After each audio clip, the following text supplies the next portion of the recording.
Victor Newman strode through the halls of Newman Enterprises like a king returning to his throne. The world around him was in constant motion. People bustling about, boardrooms filled with chatter, and decisions being made that could alter the course of empires. But to Victor, it was all background noise.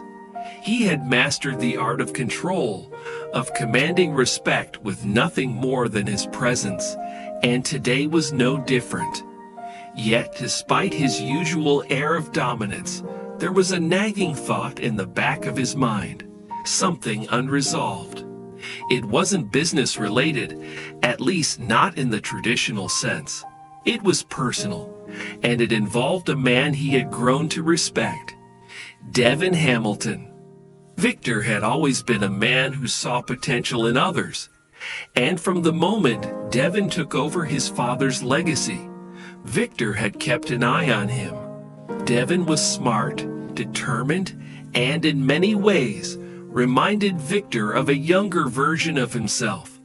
But recently, Victor had noticed cracks forming in Devin's carefully constructed world. Whether it was in his relationships or in the way he handled his growing empire, Devin seemed to be grappling with uncertainty. Victor knew better than anyone how dangerous uncertainty could be. He had no intention of letting Devin spiral without intervening. It wasn't in Victor's nature to sit on the sidelines, and whether Devin liked it or not, Victor had some words of wisdom to offer. It was time for a conversation, whether Devin was ready for it or not. Devin Hamilton sat at the bar of society, the upscale restaurant he co-owned with his sister, Lily Winters. The warm lighting and muted hum of conversation around him should have been relaxing, but Devin found no peace in the ambience tonight. His mind was a tangled mess of worries. His recent breakup with Abby Newman had left a wound deeper than he had anticipated. He had truly believed that Abby was his future, that they would build a life together, especially after raising Dominic. But life had thrown them curveballs they couldn't dodge. And now Devin found himself alone again, questioning his choices and wondering what could have been. On top of that, business at Chancellor Winters wasn't exactly smooth sailing. He had made some bold decisions over the past year, merging his company with his sister's and taking on projects that were high risk, high reward. But lately he had begun to question whether he had overextended himself. The pressure of maintaining both his personal and professional lives was becoming overwhelming, and the weight of Neil's legacy felt heavier than ever. As Devin sipped his whiskey, lost in thought, he didn't notice the imposing figure that had entered society and made his way over to the bar until a voice broke through his reverie. "Devin," the voice rumbled. "Mind if I join you?" Devin looked up, startled, only to find Victor Newman standing beside him. Victor was the last person Devin had expected to see tonight. But then again, Victor had a way of showing up when least expected, and usually when least wanted. "Victor," Devin said, quickly collecting himself. "Of course, have a seat." Victor nodded and took the stool next to Devin, signaling to the bartender for his usual. There was a brief moment of silence as Victor studied Devin, his eyes sharp, as if he could read every thought running through Devin's mind. "You look like a man with a lot on his mind," Victor said finally, his voice calm yet commanding. Devin gave a small, humorless chuckle. "I guess you could say that." Victor tilted his head slightly, still watching Devin carefully. "You're not the type to let things get to you. What's going on?" Devin hesitated. He wasn't exactly in the mood to open up, especially not to Victor Newman. But there was something about the older man's presence, his quiet authority, his no-nonsense approach to life, that made it hard to brush him off. It's just personal stuff, mostly, Devin admitted, taking another sip of his drink. Things with Abby didn't work out the way I thought they would, and work has been complicated. Victor nodded, as if he already knew everything Devin was saying. Personal and business are always intertwined, my boy. You should know that by now. When one is off balance, the other follows. Devin sighed. Yeah, I've noticed. Victor leaned in slightly, his voice dropping to a more serious tone. I've watched you build your empire, Devin. You've made smart moves, and you've got potential. But you're making one mistake that I've seen too many young men make. You're letting emotions cloud your judgment. Devin frowned, his defenses rising slightly. I'm not letting emotions get in the way of business. Victor raised an eyebrow, clearly unimpressed by Devin's protest. Aren't you? You let the situation with Abby distract you. You let your feelings dictate your actions with Chancellor Winters, with your family. You're reacting instead of acting. That's dangerous, Devin, especially for a man in your position. Devin shifted in his seat, feeling a flash of irritation. He didn't need Victor telling him how to run his life. He'd been doing just fine on his own. But at the same time, there was a part of him that couldn't deny the truth in Victor's words. What are you saying, Victor? Devin asked, his voice a bit sharper than he intended. That I should just shut off my emotions and act like nothing matters. Victor's expression softened, but only slightly. I'm saying that if you want to survive in this world, if you want to thrive, you need to learn how to compartmentalize. You need to put your feelings aside when it comes to making decisions. Focus on the bigger picture. Don't let personal problems derail your vision. Devin looked down at his glass, turning Victor's words over in his mind. Compartmentalize. Focus. It sounded simple enough, but Devin knew it wasn't that easy. His personal life was a part of who he was. He couldn't just turn it off. I hear you, Devin said after a long pause. But it's hard, Victor. Life isn't just business. And sometimes you can't just push everything else aside. Victor gave a small, almost imperceptible smile. No, life isn't just business. But business is life, especially when you're in our position. You've got a legacy to protect, Devin. You can't afford to be distracted. Victor leaned back slightly, letting his words hang in the air. He could tell that Devin was grappling with the advice he had just been given, but Victor had never been one to sugarcoat the truth. If Devin was going to make it, really make it, he needed to hear these things. I know you've been through a lot, Victor continued, his voice steady. Losing your father, taking on the responsibility of Chancellor Winters, the situation with Abby. It's a lot for anyone. But you need to understand something, Devin. The world doesn't stop for us. It doesn't care about our grief or our heartbreak. It keeps moving. And if you don't keep up, it'll leave you behind. Devin listened quietly, his jaw tight. Victor's words stung, but they also resonated with a truth he couldn't deny. He had been letting his personal struggles affect his decisions, and in doing so, he had lost sight of the bigger picture. Victor's eyes softened, just for a moment, as he glanced at the drink in his hand. I've been where you are, Devin. I've lost people I loved, made mistakes that cost me dearly. But I always made one thing clear. I was in control. I never let the world dictate my moves. That's what made me who I am. Devin raised his eyes to meet Victor's, a flicker of understanding passing between them. Victor wasn't just giving unsolicited advice.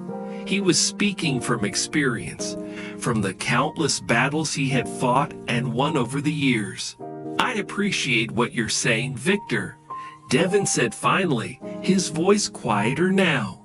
"But I'm not sure I can be like you.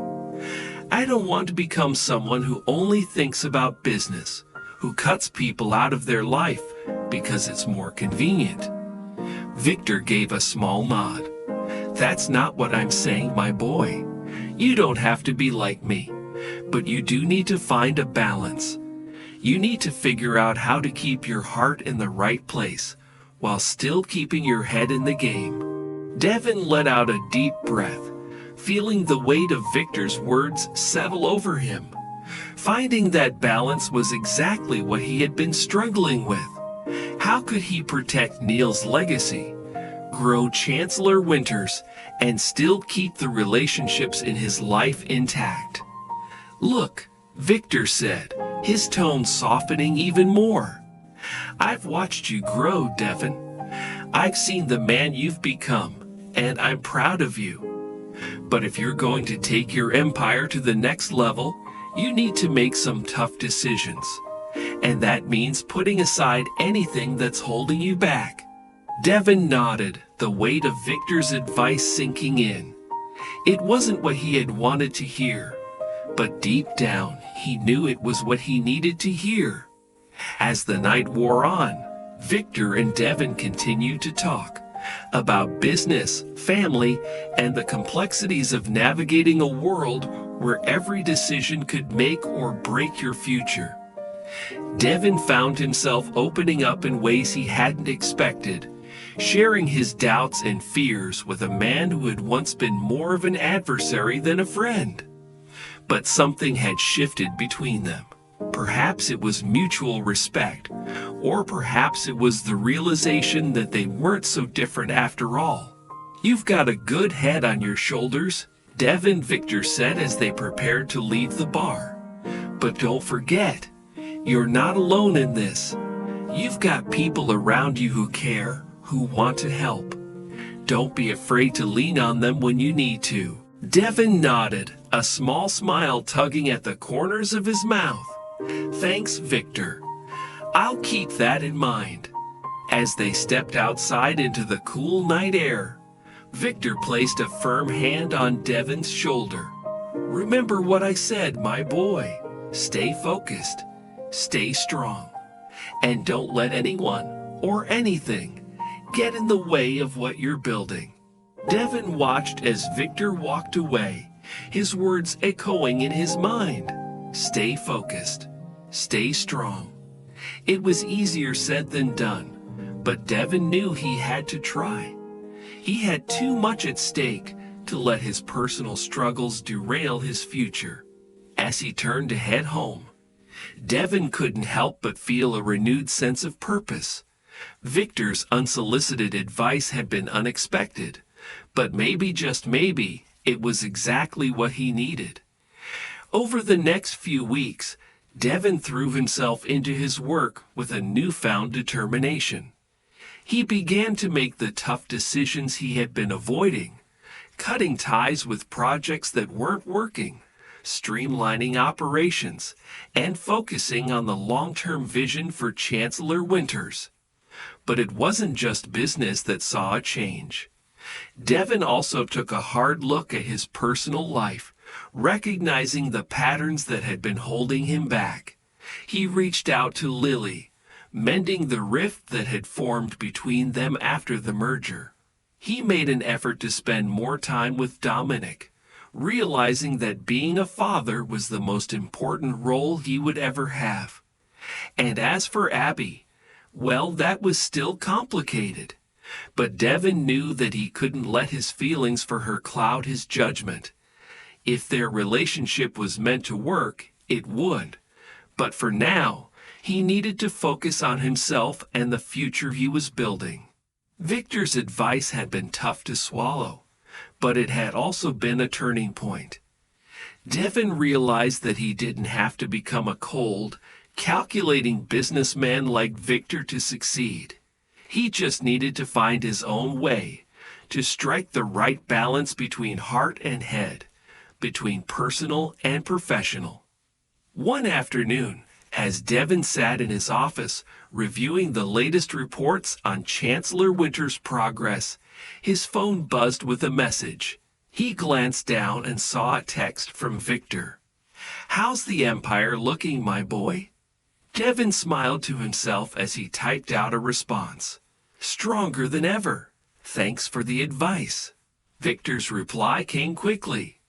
"Good. Keep it that way. And remember, I'm always here if you need me." As Devin put down his phone, he couldn't help but feel a sense of gratitude. Life in Genoa City was never simple, and the challenges ahead would no doubt be even greater. But with allies like Victor, and the lessons he had learned, Devin was ready for whatever came next. The future was uncertain, but Devin was more certain of one thing. He was ready to rise above it all, stronger than ever before. The tension in Adam's jaw increased, and his eyes flashed with a look of exasperation. To clarify, Chelsea, I am not saying that. However, as of late, Connor has been behaving in an unusual manner, much further away. I can tell that he is dissatisfied with the current state of affairs. An eyebrow was raised by Chelsea, indicating that she was unimpressed by Adam's attempt to place responsibility on her. "You believe that it is my fault, don't you?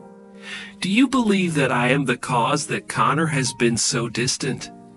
In a display of obvious exasperation, Adam ran his fingers through his hair. "I'm merely pointing out that he seems to be perplexed. He cannot comprehend the reasons behind the constant shifts that occur between us. One moment, you are allowing me to have complete custody of the child, and the next, you are bringing him closer to you. It is causing him to mess with his head." Within Chelsea, she had a wave of wrath that grew stronger. Adam has the audacity to claim that she was the one who was getting their son confused. Adam had been the one who made erratic judgments, jumping between Genoa City and his next great idea, and never completely committed to being the stable father their son needed.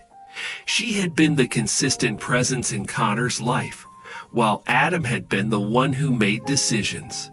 "No, Adam," Chelsea responded with a hard firmness in her voice. "It is you who is the one who is making him confused. You are the one that keeps going missing, and then coming back as if everything is doing fine. It is you who is the one who makes promises that you are unable to keep." Adam's eyes furrowed as he felt his frustration welling up inside of him.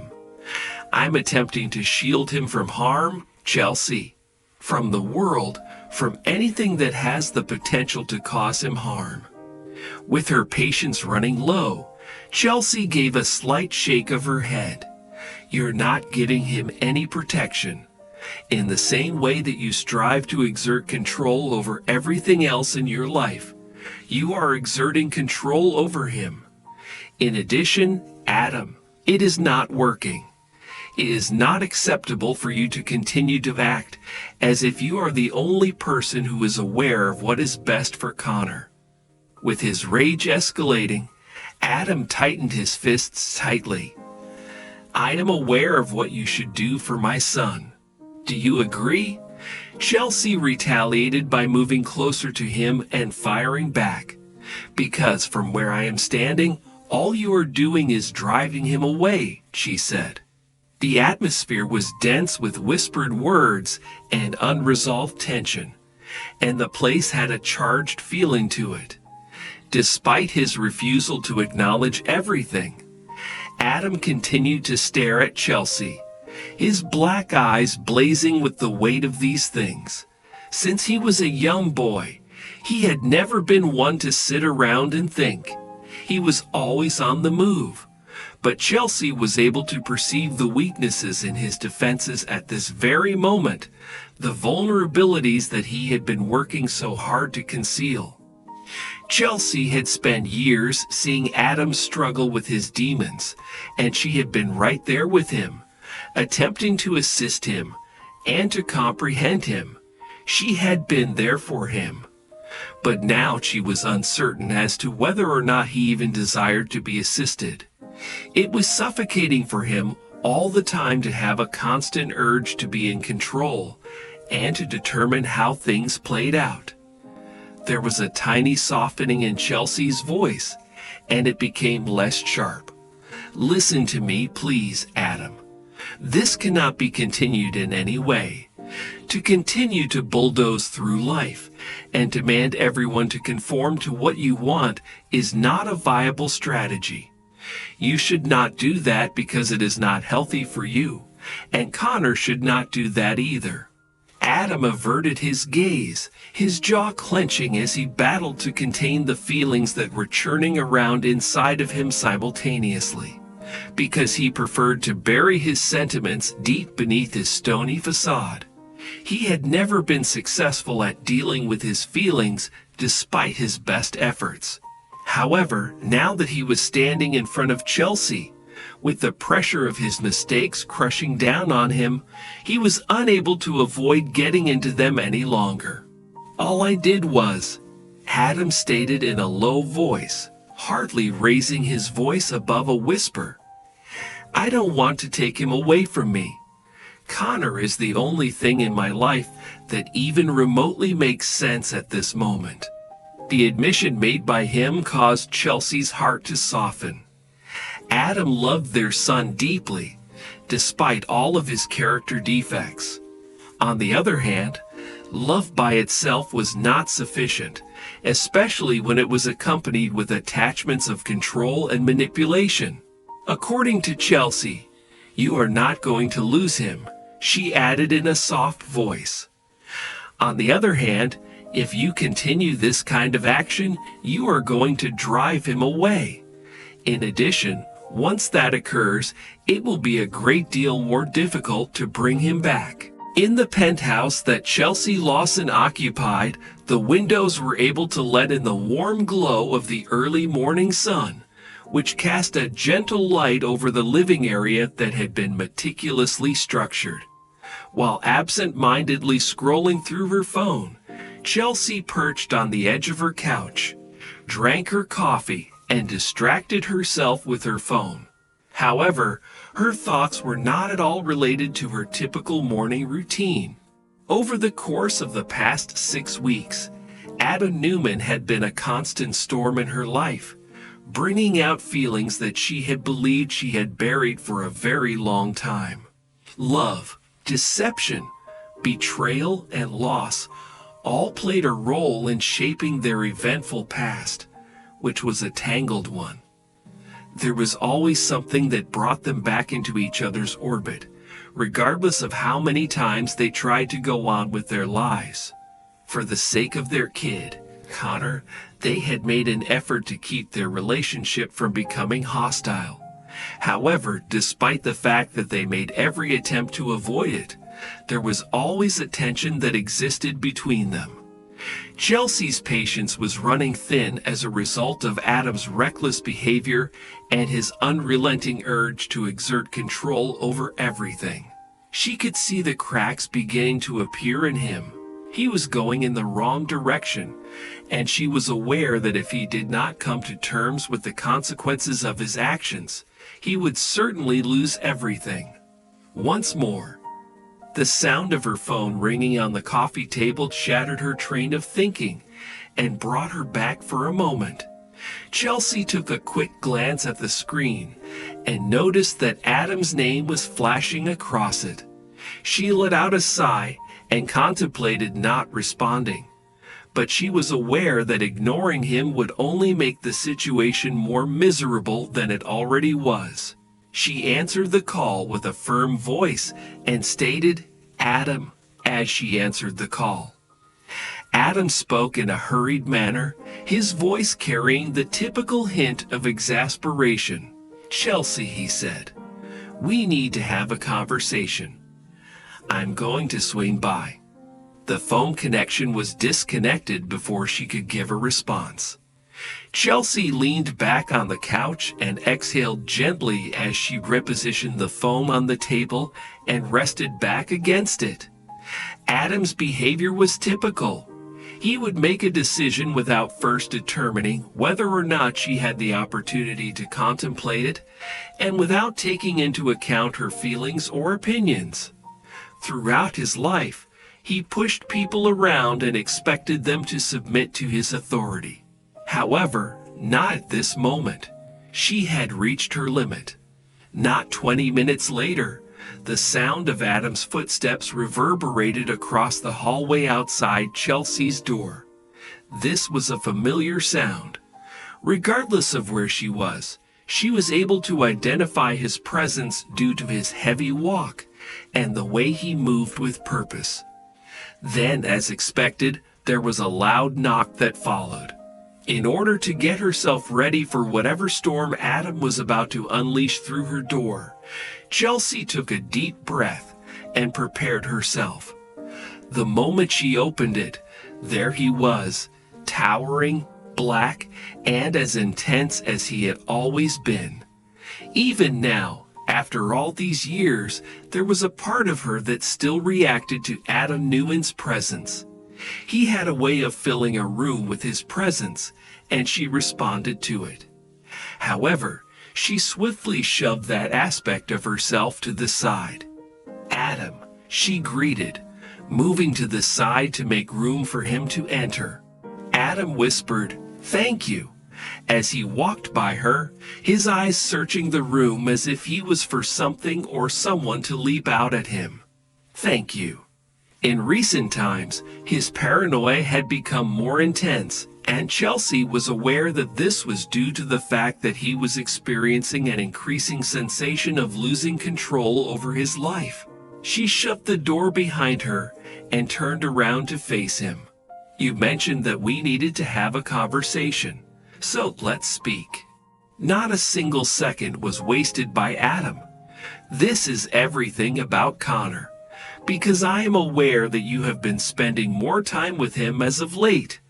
I am concerned about the impact that this is having on him." Having had a good idea of the direction that this talk was likely to take, Chelsea folded her arms across her chest. Adam had always been possessive when it came to their son, as if Connor was the only thing that kept him grounded in reality. Connor was the mother of their boy. However, Chelsea was aware of the situation. It was clear to her that Adam's preoccupation with control extended beyond the confines of his relationship with their child. The question was asked with astonishment by her. "Are you concerned about the impact that my time spent with him is having on him?" "I am Adam's mother," she said. "Spending time with him is going to happen, of course. Being there for him is not solely your obligation. Someone else is as well." Adam took a minute to close his eyes and take in the words that she had spoken. Even though he did not immediately answer, Chelsea was able to observe that he had undergone a change in his behavior. He was beginning to see the walls that he had constructed around himself begin to fall apart, one by one. Finally, Adam expressed his dissatisfaction by saying, "I don't know how to fix this." His voice was thick with the emotion. "Every time I make an effort to act in a moral manner, it is unsuccessful. I was under the impression that I could shield him from harm, but it's possible that I'm actually making things more difficult for him." Chelsea moved closer to the speaker, her tone subdued but authoritative. "It is not necessary for you, Adam, to have all of the answers.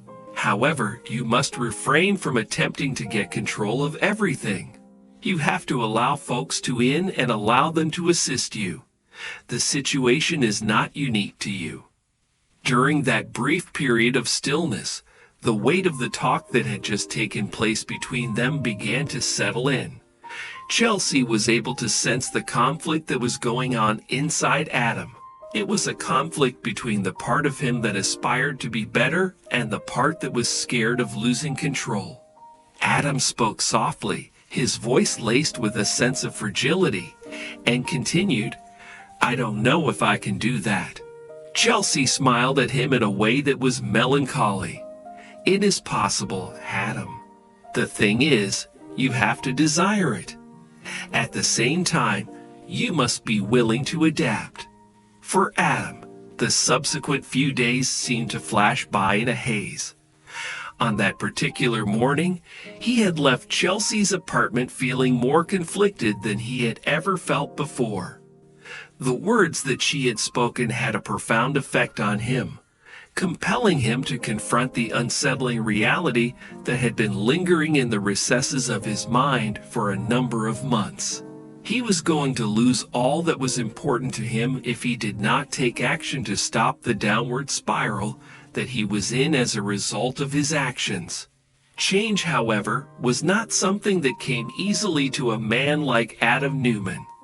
He immersed himself into his work at Newman Media, attempting to bury his sentiments under the weight of business deals and corporate takeovers, rather than dealing with the emotions that were surging inside of him. It was the thing that he was most familiar with, which was how to exert control over the world around him when the world within him seemed to be disintegrating. The problem was that despite his best efforts to put his personal life on the back burner, it continued to make its way back into his life. The feeling of guilt tore at him each time he made eye contact with Connor, and each time he reflected about Chelsea's statements. He was aware that she was correct. He was driving his kid away, and if he did not take action to rectify the situation as soon as possible, there would be no turning back. Adam found himself sitting alone in his penthouse one evening, staring at a glass of whiskey that was placed on the table in front of him. This was after a particularly hard day at the office. He was able to resist the temptation to lose himself in the familiar burn of alcohol, despite the fact that it was intense. Both he and Connor had made a commitment to themselves that he would never again travel down that path. However, as the hours went by and the silence of the penthouse became more louder, Adam was unable to shake the feeling of loneliness that had taken hold of him. This was a life of power and control that he had established for himself, but at what cost? Even though he had already lost a great number of people along the way, including Chelsea, Sharon, and his family, he was now on the edge of losing the one person he loved the most in the entire world. Adam took a deep breath and sighed heavily before picking up his phone and staring at the screen. As he deliberated over whether or not to give Chelsea a call, his thumb rested on the name of Chelsea in his contacts list. He had no idea what he would say, and he was unsure whether or not he really possessed the appropriate words to take care of the mess that he had created. However, the phone that he was holding buzzed in his hand before he could make a decision. Chelsea was the one who sent the message. "We need to have a conversation. Would you be able to visit us tomorrow? Concerning you, Connor has a question." The thought of Adam's son caused his heart to tighten up within him. For a few days, he hadn't seen Connor because he was so preoccupied with his own downward spiral that he was unable to concentrate on what truly important. He was unable to continue carrying out these actions. He could not continue to let his personal demons to prevent him from being a father. As Adam took a few deep breaths, he began typing out a response. "I'll be by your side." In the morning of the following day, Adam found himself once more standing outside of Chelsea's apartment, carrying the burden of his own failures on his shoulders. He had been patient with Chelsea, but he knew that patience wouldn't last forever. When he came through that door, he didn't know what to anticipate. Chelsea had been kind toward him. Following Chelsea's opening of the door, there was a slight pause in the conversation between the two of them. She looked at him intently, her eyes looking for something, possibly a sign that he had finally taken her words to heart. While she was stepping aside to allow him to enter, she said, "Come in." As soon as Adam entered the room that he was familiar with, his gaze was immediately drawn to the toys that were dispersed throughout the living room. The presence of Connor was everywhere, serving as a continual reminder of what he stood to lose if he did not get his act together. Chelsea whispered, "He's in his room," as she shut the door behind him and left the room completely. "Recently, he has been inquiring about you rather frequently." Adam gave a little nod, his throat constricted with emotion. "It is true. I've been preoccupied with."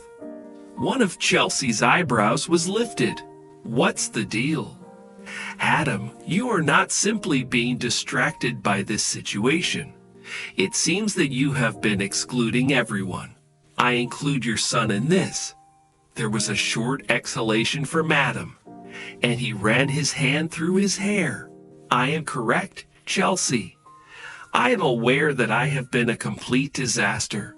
I'm making an effort to solve it, but it's not easy." The harshness in Chelsea's voice vanished as she became more gentle. "It's not easy, Adam. I know that. In spite of this, you can't continue to push people away when circumstances get difficult. There is no way that you are going to construct a life with Connor in that manner." Adam turned his gaze to her, his face displaying a look of profound sadness. "Chelsea, I don't want to lose him. I really don't. I definitely do not want to be that kind of a parent." Chelsea's stare became even more gentle as she observed the true dread that was there in Adam's eyes. This fear was the fear of becoming the very thing that he detested. "Then you should not. It is up to you, Adam, to decide. One of your options is to fulfill the role of Connor's father. However, you need to ensure that you are making smarter choices." Adam took a deep breath as her words began to dawn on him. Throughout his life, he had always taken great satisfaction in his ability to exert control over his life. However, it was possible that it was time for him to relinquish some of that control and trust that the people around him intended to assist him rather than impede him. In a tone that was scarcely audible above a whisper, Adam said, "I have no idea how to actually do that." With a gentle but resolute expression, Chelsea moved closer to the speaker. "The first step is to allow individuals to enter. By allowing me to enter, in addition, by being truthful with yourself about what it is that you truly desire." As Adam stared at her, his heart was heavy with the burden of the mistakes he had made in the past. Because he had spent so much time attempting to protect himself from his demons and exert control over everything around him, he had forgotten how to just allow himself to be vulnerable. The words, "I want to be better," were spoken in a low voice by Adam, whose voice was filled with resolve. "To Connor, I say, in my own name." She smiled at him in a way that was both encouraging and little. "To begin, you must first be present. Stay in the moment. Be the father you know you are capable of being." There was a gleam of hope that Adam experienced for the first time in a very long time. While he was not flawless by any stretch of the imagination, it was possible that he may find a way to reconstruct the life that he had almost completely ruined. The moment he stood there and looked at Chelsea, he had the realization that this was his chance to face reality. In addition, it was time to confront it head on.